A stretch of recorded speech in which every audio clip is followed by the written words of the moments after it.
Hello everyone, इस video में हम करेंगे शिक्षा निदेशालय द्वारा प्रोवाइड की गई वर्कशीट नंबर 15। ये वर्कशीट 8वीं कक्षा की विज्ञान विषय की है। वर्कशीट शुरू करने से पहले आप अपनी नोटबुक में जैसे कि हम लिखते हैं अपना नाम, worksheet number, class, section, date इत्यादि।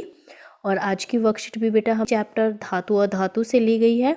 वर्कशीट का जो मेन टॉपिक है वो है अधातुओं के रासायनिक गुण। अब तक हमने प्रीवियस वर्कशीट में पहले वाली वर्कशीट्स में धातुओं के रासायनिक गुण पढ़े थे। आज हम अधातुओं के रासायनिक गुण जानेंगे।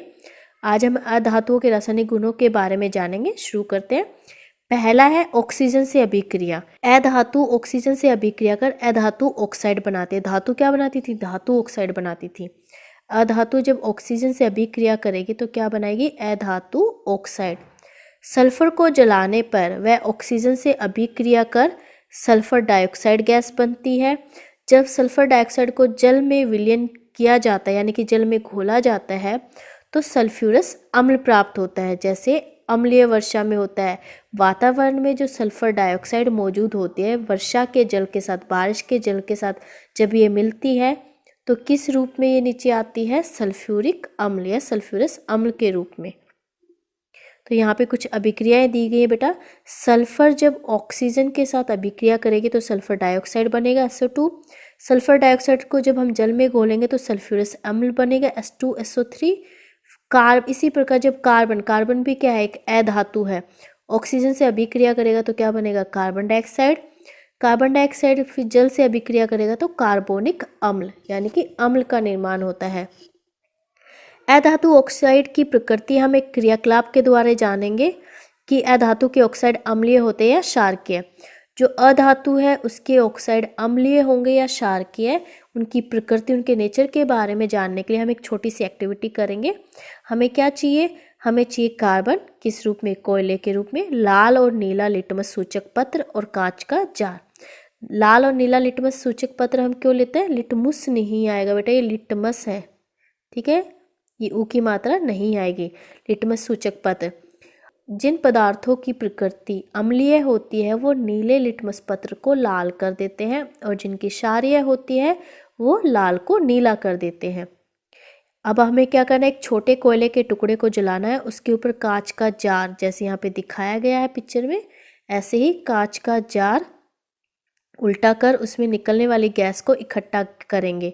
फिर उस जार में थोड़ा पानी डालकर उस गैस को हम क्या करेंगे? पानी में घोलने का प्रयास करेंगे। जब हम कोयले को जलाएंगे तो जो धुआं सा निकलेगा, जब हम कांच का जार रखेंगे तो उस वहाँ पे जो गैस निकलेगी उसको हम उस जार में इकट्ठा करेंगे और फिर उसमें पानी डाल देंगे उस जार में, जिससे जो गैस है वो पानी में घुल जाएगी, ठीक है। फिर थोड़ी देर तक हम हिलाएंगे मिश्रण को और फिर नीले तथा लाल लिटमस सूचक से टेस्ट करेंगे। हम क्या देखेंगे कि यह पानी और गैस का मिश्रण नीले लिटमस को लाल कर देता है। जब नीले को लाल कर देगा तो हम कह सकते हैं कि जो अधातु के ऑक्साइड है उनकी प्रकृति कैसी है? अम्लीय होती है। कैसी होती है? अम्लीय, एसिडिक। अब अधातुओं का दूसरा रासायनिक जो गुण हम पढ़ने वाले हैं वो है जल से अभिक्रिया। सामान्यतः अधातुएं जल से अभिक्रिया नहीं करती। साधारणतः जो अधातुएं होती है वो जल से अभिक्रिया नहीं करती, लेकिन कुछ अधातु ऐसी होती है जो वायु में सक्रिय होती है, वायु में वो अभिक्रिया कर लेती है तेजी से। इसलिए इस प्रकार की जो धातु है जो वायु में सक्रिय होती है, अभिक्रियाशील होती है, उन्हें जल में रखा जाता है। बेटा यहाँ पे धातु नहीं आएगा, अधातु आएगा। ऐसी धातुएं जो वायु में सक्रिय होती है उन्हें किस में रखा जाता है? जल में रखा जाता है, ठीक है। इसको ठीक कर लेने, यहाँ पे धातुएं नहीं आएगा, यहाँ पे अधातुएं आएगा, थोड़ी सी मिस्टेक है।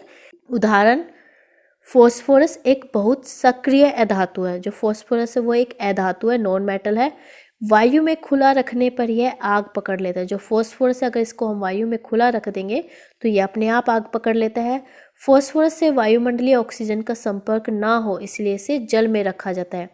फॉस्फोरस का वायुमंडल में संपर्क ना हो पाए आसानी से, इसीलिए फॉस्फोरस को जल में रखा जाता है। आपने मैजिक मोमबत्ती देखी होंगी जो बर्थडे पे हम यूज़ करते हैं, हम फूंक मार के उन्हें बुझाते हैं और फिर थोड़ी देर में वो फिर से जल उठती है। तो वो उनमें क्या होता है बेटा? उनमें कुछ मात्रा में फॉस्फोरस मिला होता है जिसके कारण वो अचानक से फिर से जल उठती है। अब सी है अम्लों से अभिक्रिया। अधातुओं की अम्लों से अभिक्रिया। सामान्यतः अधातुएं अम्लों से अभिक्रिया नहीं करती धातुओं की तरह। क्षारों से यानी कि बेस से अभिक्रिया, अधातुओं की क्षारों से अभिक्रिया जटिल होती है यानी कि बहुत मुश्किल होती है। अब यहाँ पे अधातुओं के नाम दिए गए, हम कह सकते हैं अधातुओं के उदाहरण है जैसे सल्फर, कार्बन, ऑक्सीजन, नाइट्रोजन और आयोडीन इत्यादि। अब कुछ प्रश्न दिए गए हैं आपकी वर्कशीट से रिलेटेड नॉलेज को जानने के लिए। पहला प्रश्न है, सामान्यतः पाए जाने वाली 4 अधातुओं के नाम बताइए। सामान्यतः जो अधातुएं मिलते हैं उनके नाम बताने, तो बेटा ये लास्ट में ही यहाँ से आप ये आंसर लिख सकते हैं। ये हो गया आंसर नंबर फर्स्ट। फॉस्फोरस अधातु को पानी में क्यों रखा जाता है? जो फॉस्फोरस अधातु है उसे पानी में क्यों रखा जाता है? ठीक है, इस प्रश्न का उत्तर आप लिखेंगे, फॉस्फोरस एक बहुत सक्रिय धातु है, वायु में खुला रखने पर यह आग पकड़ लेता है। फॉस्फोरस से वायुमंडलीय ऑक्सीजन का संपर्क ना हो इसीलिए उसे जल में रखा जाता है यानी कि पानी में रखा जाता है। ये हो गया आंसर नंबर 2। अब है प्रश्न नंबर 3, अधातु ऑक्साइड की प्रकृति कैसी होती है? अभी अभी हमने क्रियाकलाप के द्वारा से डिस्कस किया। अधातु ऑक्साइड की प्रकृति अम्लीय होती है। ये हो गया आंसर नंबर 3। सारे आंसर्स आपकी वर्कशीट में बिल्कुल एज इट इज दिए गए हैं, आप आराम से कर सकते हैं। अब लास्ट क्वेश्चन है, निम्न कथनों में सही या गलत लिखिए। अधातुएं अम्लों से तीव्र गति से अभिक्रिया करते हैं, तो अधातुएं अम्लों से अभिक्रिया ही नहीं करती, तो तीव्र गति से कहाँ से करेंगे? तो ये रोंग है, आप लिखेंगे गलत। फिर अधातुओं की क्षारों से अभिक्रिया जटिल होती है। हाँ जी, ये लिखा हुआ है कि अधातुओं की क्षारों से अभिक्रिया जटिल होती है, मुश्किल होती है, तो ये बिल्कुल सही बात कही गई है, तो यहाँ पे लिखेंगे आप सही। फिर कोविड से रिलेटेड एक मैसेज है, 2 गज अथवा 6 फीट की शारीरिक दूरी का पालन करें। सो बेटा इस वीडियो में इतना ही। Thanks for watching this video. Please like, share, subscribe my channel. Thank you.